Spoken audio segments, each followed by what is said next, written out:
أعوذ بالله من الشيطان الرجيم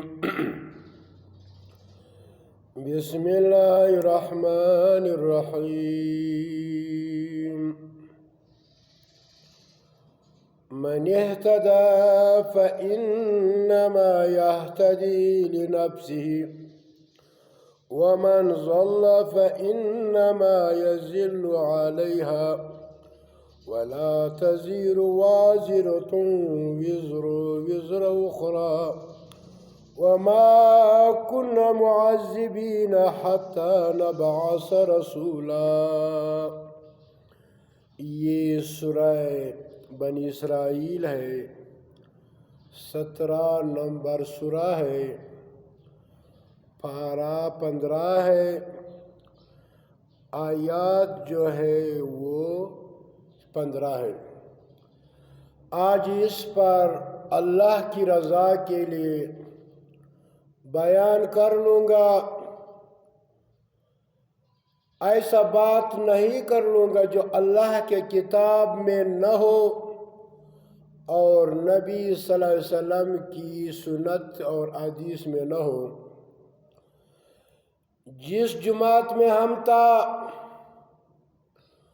وہ پہلے آپ کو مسلم مومن کہتے تھے، لیکن اب ان میں 5 گمراہیاں سامنے آ گئی ہے۔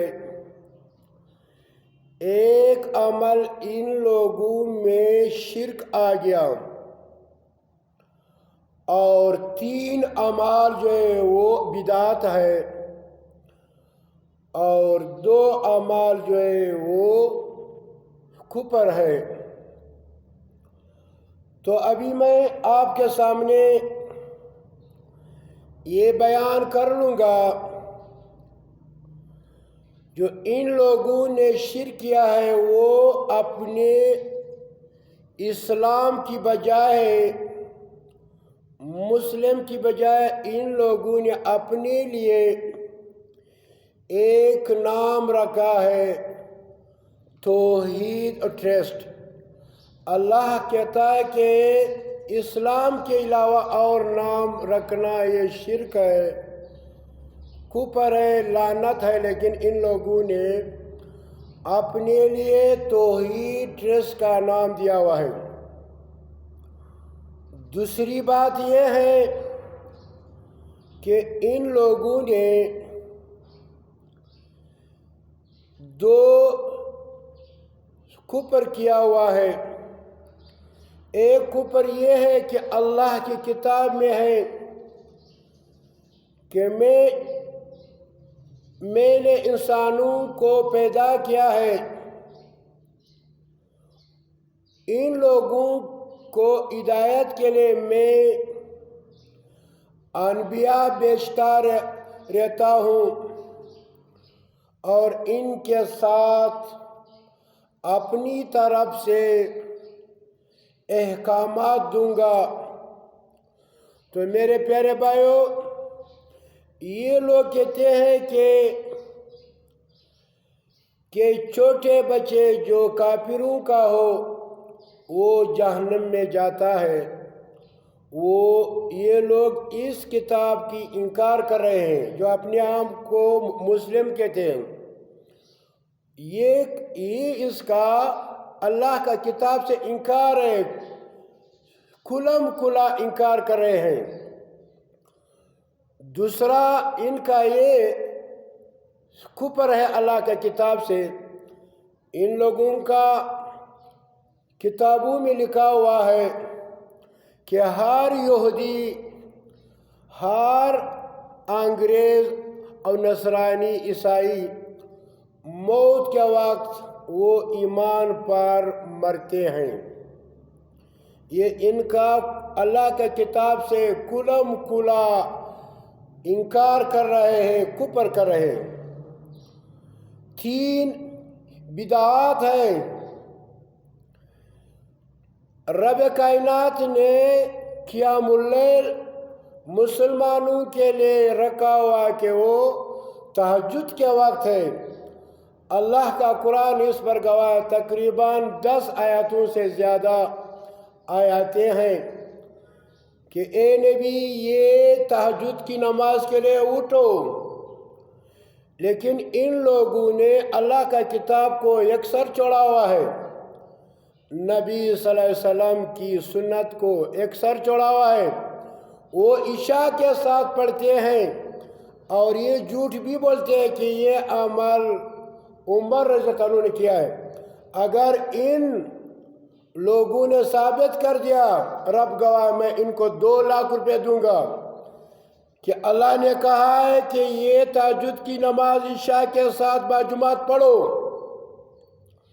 یا نبی صلی اللہ علیہ وسلم نے خود یہ عمل کیا ہوا ہو، یا ابو بکر، عمر، عثمان، علی، جتنے بھی صحابہ تھے، اگر کسی سے ان لوگوں نے ثابت کر دیا کہ ان لوگوں نے جماعت کے ساتھ 20 رکعت یا 8 رکعت عشاء کے ساتھ ساتھ ان لوگوں نے پڑھی ہے، میں ان کو 2 لاکھ روپے کا انعام دوں گا۔ پہلے ان لوگوں نے اللہ کا کتاب سے ثابت یہ عمل کرنا ہے، پھر نبی صلی اللہ علیہ وسلم کی سنت سے۔ صحابہ ہرگز یہ نہیں کر سکتا ہے کہ وہ یہ بدعت عمل کر لے، اور یہ ظالم لوگ کہتے ہیں کہ عمر رضی اللہ عنہ نے یہ ایجاد کیا ہے، اور پھر عمر نے کہا تھا کہ یہ اچھی بدعت ہے۔ ہر بدعت گمراہی ہے، یہ ان لوگوں نے عمر کے پیچھے باندھا ہوا ہے کہ یہ بدعت کا ہے، لیکن یہ جھوٹ ہے۔ عشاء کے ساتھ، یہ یاد رکھو، عشاء کے ساتھ کسی نے ثابت کر دیا ان کو 2 لاکھ روپے انعام دوں گا، یہ بدعت کام ہے۔ دوسرا بدعت، اس جماعت نے خود ساختہ اللہ کا قرآن کو چھوڑا ہوا ہے۔ اگر کوئی شخص، کوئی مسلمان بیوی سے ناراض ہو کر یا بیوی خاوند سے ناراض ہو کر، ابھی ان کے درمیان میں جو جدائی آتا ہے،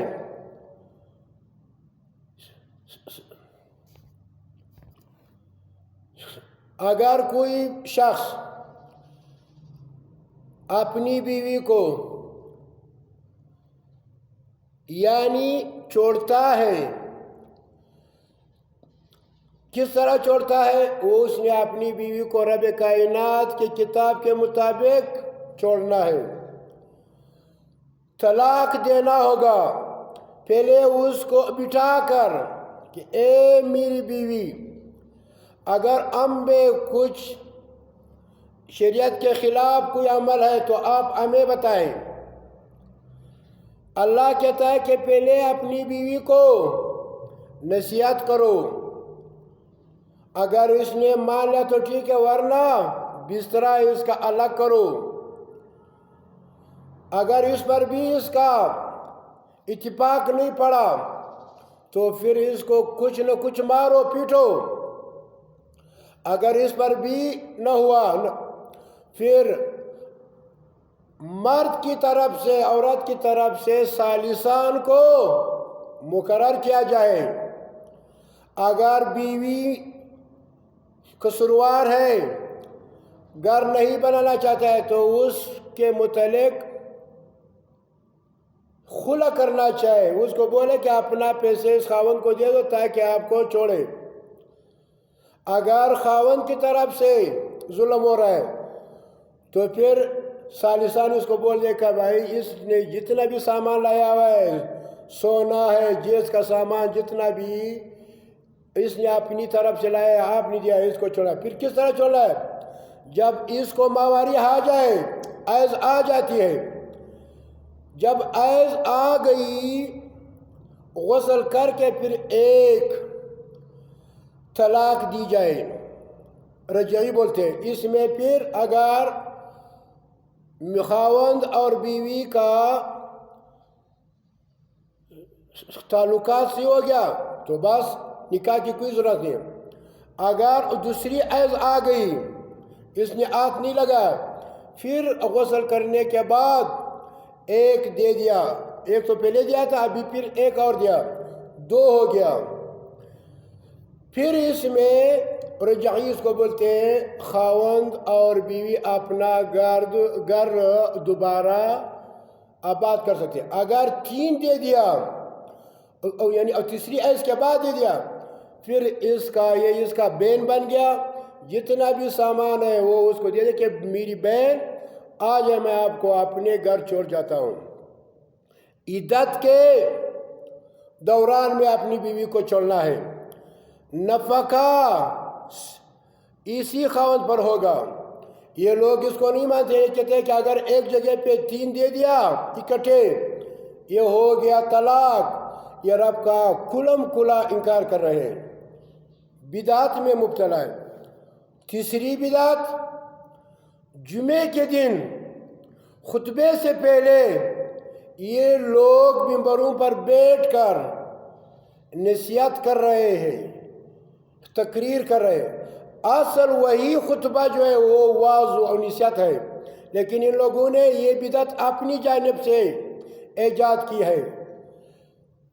نبی صلی اللہ علیہ وسلم جب مسجد آتے تھے تو سب سے پہلے جب ممبر پر بیٹھ جاتے تھے تو مؤذن آ کر اذان دیتا تھا، پھر نبی صلی اللہ علیہ وسلم 2 خطبے دیتے تھے۔ لیکن ان لوگوں نے یکسر اس کو چھوڑا ہوا ہے، جو عربی زبان میں خطبے دیتے ہیں، کسی کو بھی یہ نہیں آتا کہ یہ کس نے کیا کہا ہے، جاہل آ گئے جاہل گئے۔ خطبے کا مقصد یہی ہے کہ آیات پڑھ کے اس کا جو معنی ہے، مقصد ہے، وہ لوگوں کو بتا دیں۔ تو میرے بھائیو، ان لوگوں نے جو اپنے آپ کو مسلم کہا تھا، لیکن آج کل یہ شرک میں مبتلا ہے، کفر میں مبتلا ہے، بدعت میں مبتلا ہے۔ ان لوگوں نے ہم پر اس لیے پابندی لگایا کہ آپ نے ہمارے ساتھ ان بدعات کو ماننا ہے، شرک کو ماننا ہے، اور اللہ کے کتاب کا انکار کو آپ نے ماننا ہے۔ میرے بھائیو، اکیلا رہ جاؤں گا، ابھی تک اور ایسا جماعت نہیں ہے کہ میں ان کے ساتھ دے دوں۔ ابھی اس دنیا میں اور اس پشین شہر میں اکیلا ہوں، اور صرف ہمارے بیٹے بیویاں بچے ہیں، بہو ہے، اور 2-3 اور جو مومن ساتھی ہیں۔ وہ کہتے ہیں کہ جبار بھائی آپ کی بات بالکل صحیح ہے، لیکن تھوڑا گزارا کرو۔ میں نے بولا ہم سے گزارا نہیں ہو سکتا، برداشت نہیں ہو سکتا۔ اللہ کہتا ہے کہ آپ اس وقت تک مومن نہیں بن سکتے۔ قُلْ اطیعوا اللہ واطیعوا الرسول فَإِن تَوَلَّوْا فَإِنَّ اللَّهَ لَا يُحِبُّ الْكَافِرِينَ۔ اللہ کی کتاب کو مانو، نبی کی صلی اللہ علیہ وسلم کی حدیث مانو۔ اگر ان دونوں سے منہ پھر لوگے تو اللہ ان کافروں سے محبت نہیں کر لے گا۔